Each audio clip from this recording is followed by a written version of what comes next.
যাকাত আদায় না করা কবিরা গুনাহ।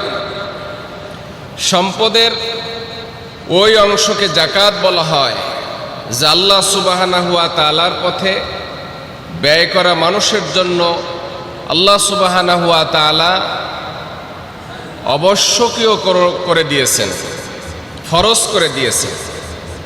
আল্লামা ইবনে তাইমিয়া রহমতুল্লাহ আলাইহি বলেছেন, যাকাত দিলে যাকাতদাতার মন ও আত্মা পবিত্র হয় এবং তার ধন সম্পদ বৃদ্ধি পায়। সুবহানাল্লাহ কোন? বিশ্বাস হয় আমাদের? যাকাত দিলে তো সম্পদ কমার কথা, কিন্তু আল্লাহ বলছেন কি? যাকাত দিলে সম্পদ বাড়ে।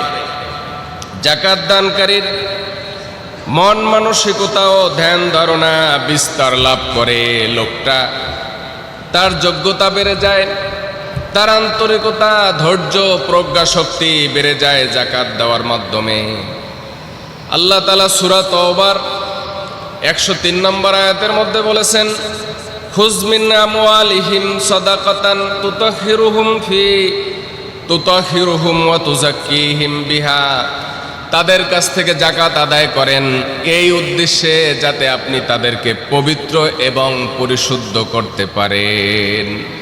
যাকাত আদায় করা আমাদেরকে কষ্ট দেওয়া নয়, বরং আমাদের মধ্যে যে অপবিত্রতা আছে সেই অপবিত্রতাকে পবিত্রতায় রূপান্তরিত করার উদ্দেশ্যে আমাদের কাছ থেকে যাকাত আদায় করতে নির্দেশ দিয়েছেন কে?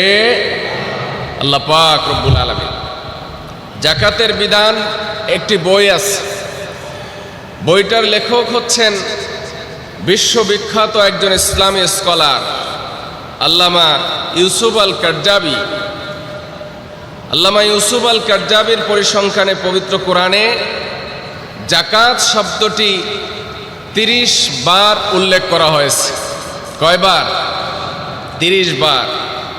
এর মধ্যে 27 বার উল্লেখ করা হয়েছে নামাজের সাথে একত্র করে। সেন্টেন্সটা এরকম, আকিমুস সালাতা ওয়া আতুজ যাকাতা। নামাজ কায়েম করো, যাকাত দান করো। এইভাবে আসছে 27 বার। এরপরে পবিত্র কোরআনের 18টি সূরায় যাকাতের আলোচনা করা হয়েছে। পবিত্র কোরআনের সূরা কয়টা? জবাবটা সকলের কাছ থেকে চাই। পবিত্র কোরআনের সূরা কয়টা? 114টা সূরার মধ্যে 18টা সূরায় যাকাতের কথা আলোচনা করা হয়েছে। তাহলে গুরুত্ব কম না বেশি? মক্কি সূরা 8টা, মাদানী সূরা 10টা, এই টোটাল 18টা সূরার মধ্যে যাকাতের বাধ্যবাধকতা, যাকাত দানের খাত, যাকাতের বিভিন্ন ফজিলত, যাকাত না দেওয়ার পরিণাম সংক্রান্ত বিষয়ে আলোচনা করা হয়েছে। যাকাত আদায়ের জরুরাত এত বেশি যে যাকাত না দিলে যে পরিণাম বহন করতে হবে তা যদি কেউ ঈমানের সাথে, ইয়াকিনের সাথে, বিশ্বাসের সাথে শুনে এবং মানে, তাহলে সম্পদশালী এমন কাউকে খুঁজে পাওয়া যাবে না যে ব্যক্তি যাকাত আদায়ে গাফেল থাকে। আত্মাকোয়া চ্যানেল, সত্যের সন্ধানে।